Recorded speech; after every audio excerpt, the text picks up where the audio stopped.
dalam keadaan sehat walafiat. Mudah-mudahan hadir kita di majelis ini mendapatkan rahmat dan ridho dari Allah Subhanahu wa Ta'ala. Yang kedua, izinkan saya secara pribadi dan atas nama Kementerian Pendidikan Dasar Menengah dan juga PP Muhammadiyah menyampaikan selamat kepada Ibu Bupati dan Bapak Wakil Bupati atas amanah untuk memimpin dan memajukan Kabupaten Sukoharjo menjadi kabupaten yang berkemajuan. Kita doakan semoga beliau berdua senantiasa sehat walafiat, mendapatkan pertolongan Allah sehingga dapat menunaikan amanah dengan sebaik-baiknya. Yang ketiga,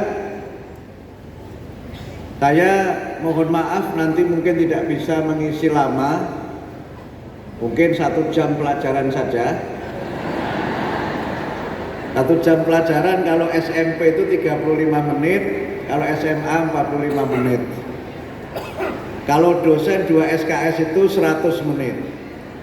Tapi karena saya nanti juga harus kembali ke Jakarta pakai pesawat umum Bu Bupati, jadi walaupun menteri belum punya pesawat pribadi, jadi mohon maaf saya tidak bisa berlama-lama di Sukoharjo ini. Karena menterinya bukan dari partai politik. Biasanya menteri yang punya pesawat pribadi itu yang sekaligus ketua partai politik. Tapi saya tidak usah dibelikan pesawat telepon saja sudah cukup saya kira, supaya kita bisa sering berkomunikasi. Izinkan saya pada kesempatan ini menyampaikan 3 pesan singkat. Yang pertama terkait dengan silaturahim halal bihalal ini, saya ada pantun bunga flamboyan berwarna merah jatuh di rumput tanah basah. Walau Ramadan usai sudah, jangan lupa tetap bersedekah. Ini karena tadi Pak PDM punya banyak proyek akhirat. Saya juga melihat panitianya juga mengedarkan kotak, mudah-mudahan itu tidak kotak kosong. Karena kata beberapa calon Bu Bupati, yang lawan kotak kosong itu lebih berat daripada yang lawan manusia. Mudah-mudahan kotak kelilingnya nanti diisi, karena diantara ciri manusia bertakwa adalah manusia yang banyak sedekah, banyak berderma, bukan pelit, bukan medit. Kalau sudah puasa kemudian masih medit, berarti kita perlu evaluasi puasa kita itu. Al-Quran menjelaskan di antara ciri manusia bertakwa adalah alladzina yunfiquna fis-sarra wad-dharra.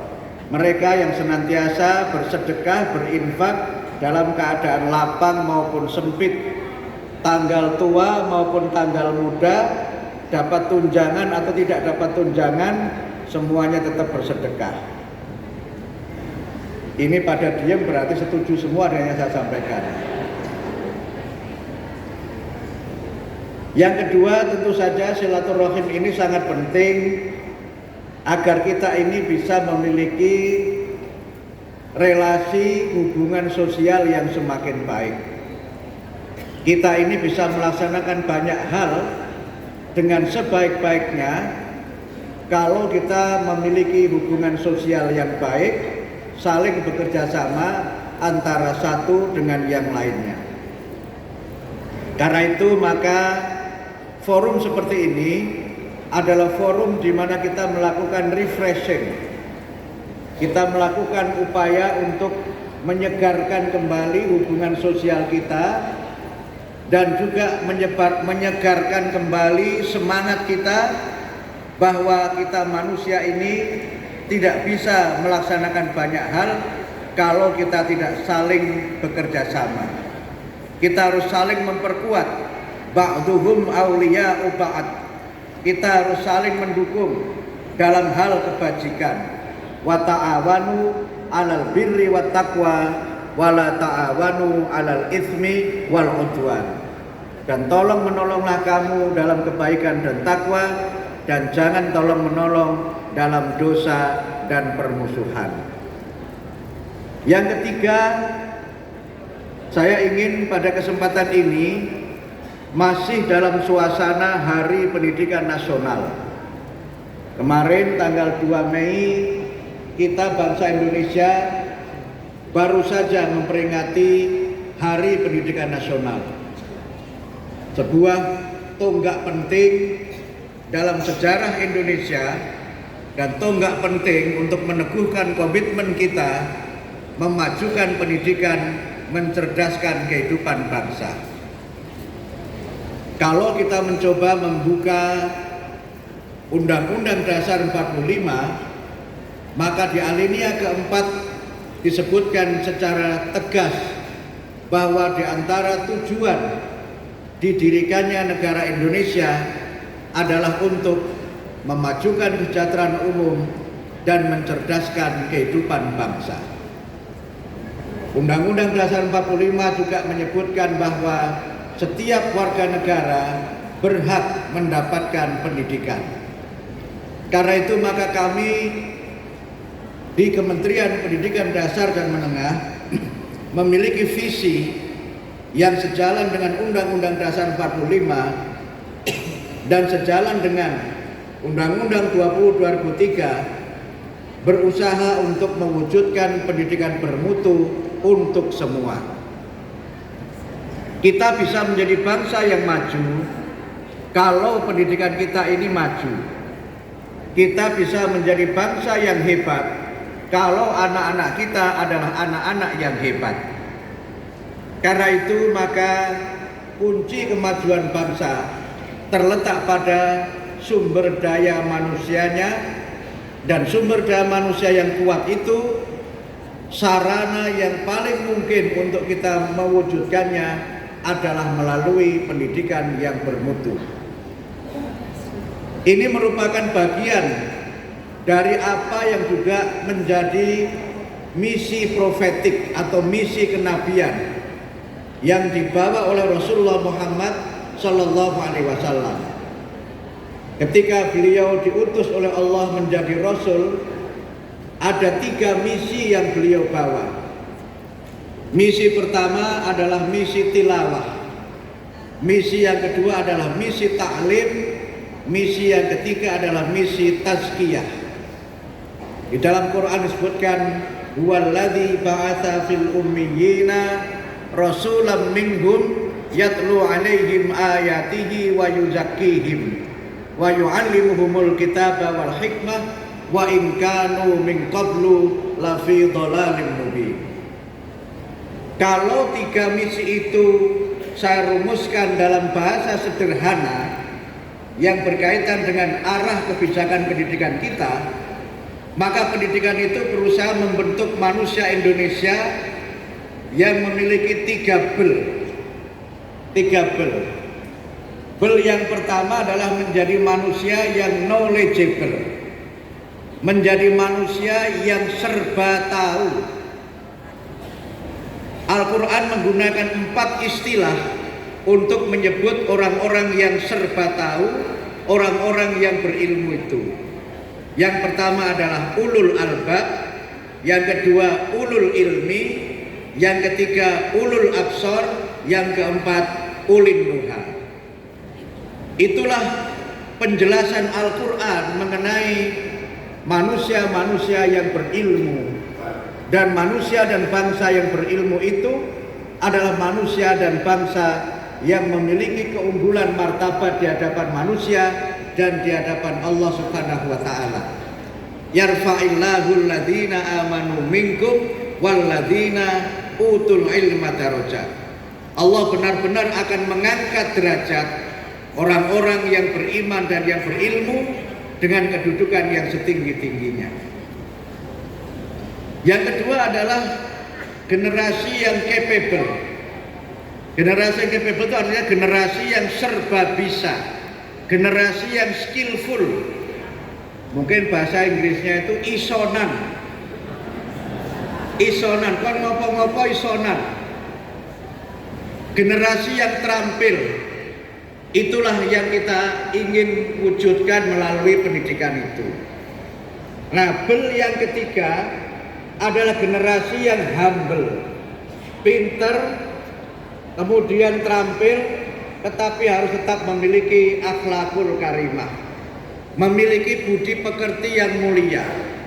Kalau orang pinter tetapi tidak berakhlak, itu seringkali bisa keblinger. Sekarang sering ada ungkapan pinter ning keblinger. Ada juga ungkapan pinter ning keminter. Ada juga ungkapan pinter ning kemlinti. Nah, kemlinti ini kok bahasa Sukarjo ini apa nih? Nggih kemlinti niku rumangsane kaya iso-iso dhewe ngoten niku. Kemlinti, cuilik, metitik, plendak-plendi, niku kemlinti kira-kira ngoten niku. Nah, tapi itu tidak saya ya, tidak saya. Jadi kalau itu kita bisa wujudkan, maka insya Allah kita bisa punya generasi emas Indonesia 2045. Kalau kita tidak punya generasi seperti itu, 2045 itu yang terjadi bukan generasi emas, tetapi mungkin generasi lemas atau generasi cemas. Generasi lemas itu generasi yang low. Istilah kerennya itu sekarang disebut dengan strawberry generation. Generasi strawberry. Persa Bu? Strawberry itu ketoke ya ngoten niku. Tapi agar kepanasan niku terus melencros. Angger terus kepanasan niku terus melenyok. Itulah generasi strawberry itu. Ketoke gagah, kena panas itu langsung semaput. Saya tidak sedang nyindir kokam ini ya. Kalau kokam insya Allah gagah dan ora semaputan. Ini biasanya di belakang saya ada kokam, kali ini nggak ada kokam. Oh di sana ya kokam lagi. Wah itu juga di sana nih. Karena biasanya kalau kokam jaga saya itu suka semaput. Sehingga sering saya goda kokam apa kokom nih kok semaput ini. Tapi yang di sini kelihatan gagah-gagah terlatih. Kayaknya tidak kalah gagah dengan Bapak dari TNI dan Polri ini Pak Kapolsek ini. Pak Kapolres ini kokamnya luar biasa Pak. Kalau ada pendaftaran tolong diprioritaskan Pak untuk kokam ini.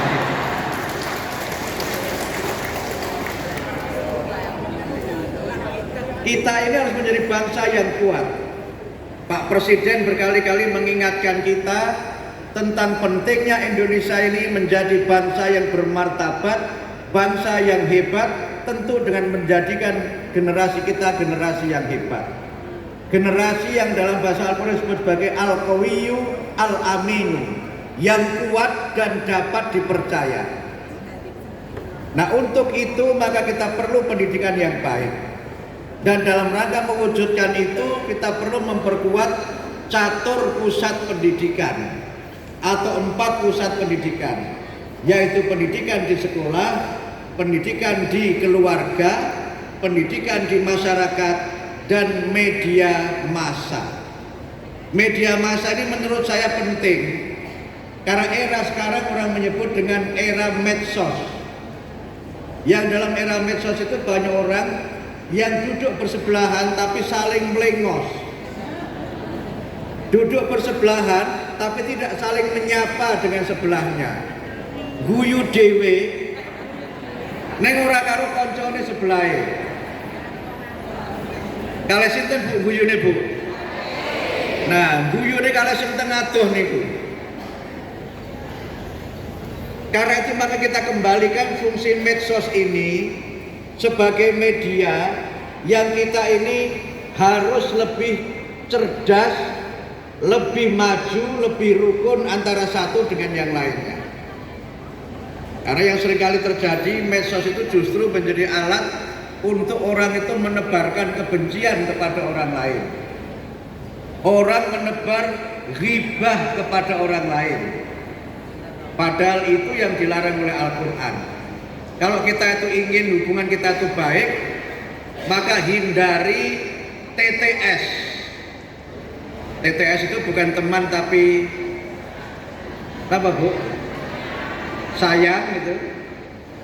Niku sing jawab berarti punya pengalaman.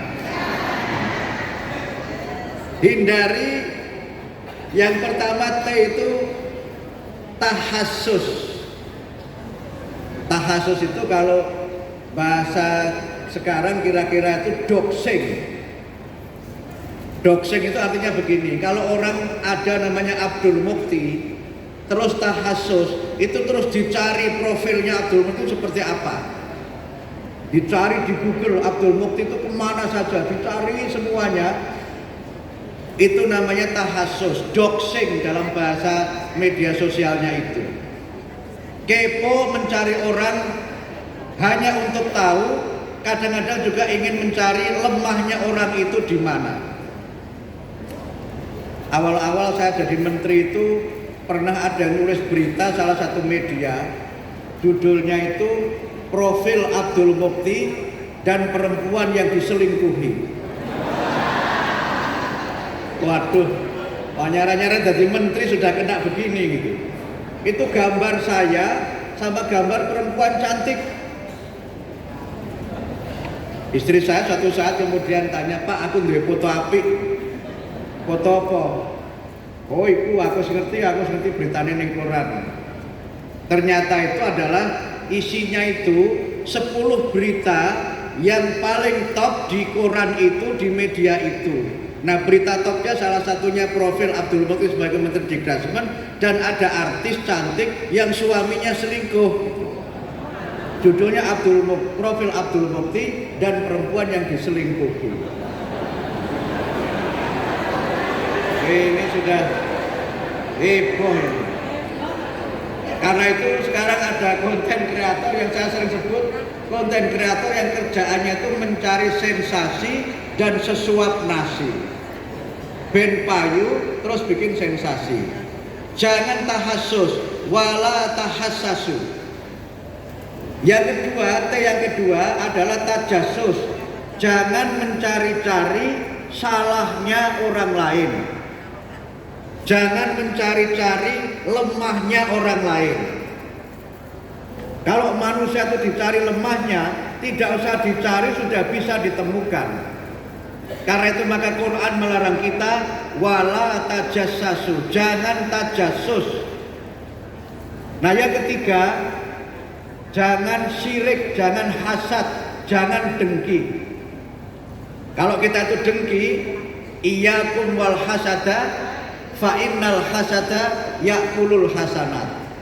Jauhi olehmu iri, dengki, hasud, karena sesungguhnya iri dan dengki itu memakan kebaikan yang sudah kita lakukan seperti api yang melahap kayu bakar. Relasi sosial kita tidak akan baik kalau kita ada TTS itu. Nah, karena itu maka supaya relasi kita baik, maka kita lakukan TTS yang ketiga. TTS yang berikutnya, T yang pertama, kalau ada apa-apa, berita-berita informasi yang tidak benar adanya, tidak jelas sumbernya, mari tabayun. Mari kita tabayun. Kok ada berita begitu? Apa iya? Janjane sing bener kepiye? Itu penting supaya kita ini punya kecerdasan sosial. Sekarang ini ada era di mana kita ini di era digital ini, kata seorang penulis Amerika namanya Franklin Ford, itu menjadi orang yang semakin tidak cerdas. Karena apa? Kalau ada apa-apa tuh ora diwaca wis ngambil kesimpulan. Kadang-kadang diwaca judule, ora diwaca isine. Sekarang ada era namanya era scroll society. Masyarakat yang senengnya itu scroll saja. Ora diwaca, di scroll wis kesimpulan. Ini yang harus kita tinggalkan. Karena itu maka mari kita biasakan tabayun. Quran mengingatkan in ja'akum fasikum binaba'in fatabayyanu. Kalau ada informasi-informasi yang sumbernya tidak jelas, yang tidak dapat dipertanggungjawabkan, maka sebaiknya tabayun. Kemudian yang kedua, mari kita senantiasa ta'awun. Ta'awun, saling tolong menolong antara satu dengan yang lainnya. Manusia itu hebat. Sehebat apapun dia, tidak bisa kalau dia bekerja seorang diri. Sehebat apapun dia, kalau tidak bekerja sama, tidak banyak yang bisa dia lakukan. Karena itu maka ada ungkapan lama dalam khazanah kebudayaan kita ini, berat sama dipikul, ringan sama dijinjing. Kalau bahasa Jawa napa niku? Yang senada dengan itu napa niku? Tolong menolong itu. Napa Pak Bu? Gotong royong, betul. Gotong royong. Kalau bahasa kampung saya di Kudus, sambatan. Nek teng Sukoharjo napa Bu? Sami nggih, sambatan. Ning aja sambat terus. Mergo sambatan terus sambat wae. Nek ketemu niku sini curhat wae. Ora tahu cerita suka, ceritanya selalu cerita duka. Nah, S-nya adalah silaturahim. Kita saling bertemu, bersilaturahim, berkunjung. Ada penelitian yang ditulis oleh seorang penulis Kanada namanya Susan Pinker. Susan Pinker itu menulis buku judulnya The Village Effect. How face-to-face contact can make us healthier and happier. Dia menjelaskan bahwa manusia yang saling bertemu dengan sahabatnya, dengan orang-orang yang dicintainya secara rutin, itu memiliki harapan hidup yang lebih lama dibandingkan dengan orang-orang yang kalau ada masalah itu dipendam, dipikir dhewe, ora tahu diomongke, ora tahu njaluk tulung karo liyane. Karena itu maka kalau kita mencoba melihat orang-orang yang punya harapan hidup yang panjang adalah orang yang punya banyak sahabat, punya banyak sejawat, senang bersilaturahim. Kalau ada orang sing ning apa-apa dipendem dhewe, glenggam-glenggem, roh-roh mati. Kadang-kadang malah mohon maaf, naudzubillah min dzalik, sampai tetangganya pun tidak tahu kalau dia meninggal dunia. Karena apa? Semasa hidupnya orang tahu serawung, orang tahu silaturahim. Karena itu maka sesuai dengan penelitian itu tadi, bahwa kita bertemu muka, face to face contact, itu bisa membuat kita lebih sehat dan lebih bahagia. Karena itu kalau kita tuh bersama-sama tertawa, itu enak. Nek guyu terus dewe, itu bisa dipersoalkan. Nah enten dia kok guyu dewe, itu jangan-jangan ODGJ. ODGJ ini apa Bu? Orang dengan gangguan jiwa. Nek cara Jawa ini konslet. Ketoke konslet itu. Tetapi kalau tertawanya bersama-sama, tertawanya itu dilandasi oleh semangat persahabatan, insya Allah membuat kita itu semakin bahagia. Karena itulah maka Bapak Ibu sekalian, dengan semangat silaturahim ini, mari kita saling bekerja sama, mari kita bina kerukunan, mari kita bina persatuan untuk mewujudkan pendidikan yang bermutu untuk semua. Saya kira demikian dapat kami sampaikan. Terakhir ini tadi Bu Bupati, Ibu Bupati kemarin Pak Presiden meluncurkan 4 program prioritas hasil cepat. Yang pertama adalah program revitalisasi sekolah. Insya Allah tahun 2025 ini akan ada sekitar 11.440 sekolah yang mendapatkan dana bantuan renovasi. Mudah-mudahan ada yang di Sukoharjo. Nek mboten wonten mangke kula adakan Bu Bupati. Ini ada Pak Bakrun, mantan direktur SMK yang asli Sukoharjo. Pak Bakrun saged jumeneng Pak Bakrun. Nah, ini Pak Bakrun ini anggota BAN PDM. PDM itu pendidikan dasar menengah, bukan pimpinan daerah Muhammadiyah ya. Insya Allah ada 11.440, mudah-mudahan sebagiannya ada yang di Sukoharjo. Nek mboten wonten mangke Ibu Bupati Kula suwunke supados enten ingkang wonten Sukoharjo. Yang kedua itu digitalisasi pendidikan. Programnya namanya kelas cerdas. Nanti ada bantuan smartboard, nggih, buat niku smartboard niku cara mriki napa nggih? Ah ngeten iki. Pundi Pak Darmati? Ah ngeten iki smartboard tapi cerdas. Nanti gurunya nulis di situ, bisa langsung dihapus rasa nggo kapur. Jadi kalau ada yang bilang smartboard itu tidak perlu, lebih baik pakai kapur, saya kira itu mungkin tidak terlalu setuju dengan kemajuan yang seperti itu. Nanti ada bantuan smartboard plus komputernya plus pelatihan gurunya, sehingga nanti anak-anak bisa belajar dengan menyenangkan. Jumlahnya ada 15.000, mudah-mudahan masih bisa ditambah karena kemarin Pak Presiden membisiki saya, Pak Menteri harusnya bisa ditambah lagi itu. Saya bilang ke beliau, ya monggo Pak Presiden kalau dananya Bapak tambahi, saya bilang begitu. Kita doakan semoga Pak Presiden yang baik hati, yang pro kepada pendidikan membantu kita untuk menambah untuk digitalisasi ini. Yang ketiga, itu bantuan untuk guru honorer per bulan 300.000. Yang akan mendapatkan itu sudah kita hitung seluruh Indonesia jumlahnya 315.000 sekian. Mudah-mudahan yang honorer di sini termasuk yang 315.000 itu. Tapi ada syaratnya.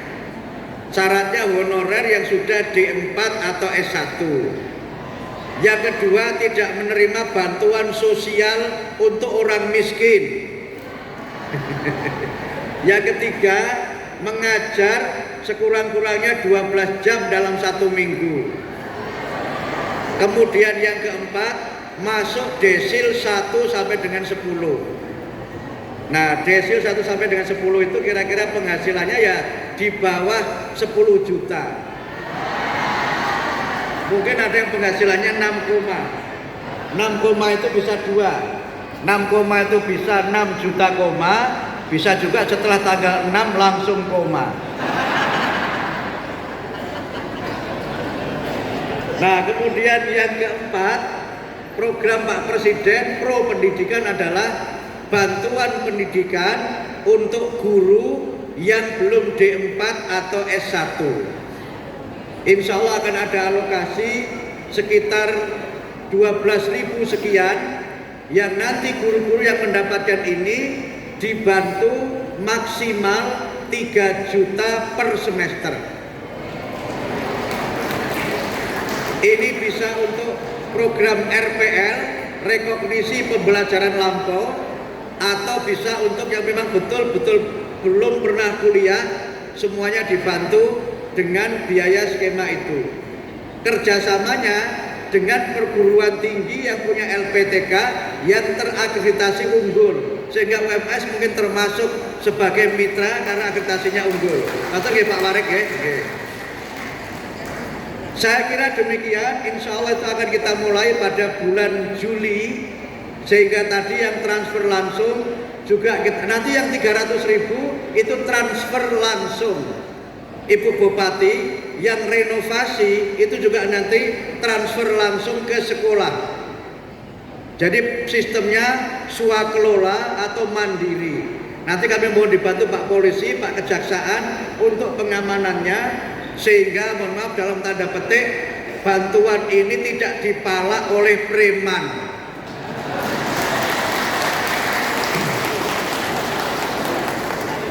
Karena itu kami kerjasama dengan Kapolri, kerjasama dengan Pak Jaksa Agung, supaya bantuan ini sebagaimana pesan Pak Presiden, jangan ada yang dikorupsi.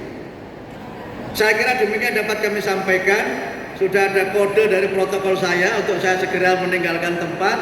Mudah-mudahan silaturahim kita menjadi silaturahim yang dirahmati oleh Allah Subhanahu wa taala. Kita semuanya sehat, kita semuanya diberikan kesempatan untuk menunaikan tugas kita dengan sebaik-baiknya. Terima kasih Pak Ketua PDM, terima kasih Ibu Ketua Asia, Ibu Bupati, Pak Wakil Bupati dan semuanya. Mudah-mudahan Sukoharjo menjadi kabupaten yang semakin maju dan semakin sejahtera. Terima kasih. Saya pantun khas saya, mohon maaf. Pantunnya burung emprit, burung merpati. Itulah tadi nama-nama burung. Mohon pamit undur diri, lain kali kita sambung. Terima kasih. Nasrun minallah wa fathun qarib wa basyiril mu'minin. Wassalamualaikum warahmatullahi wabarakatuh.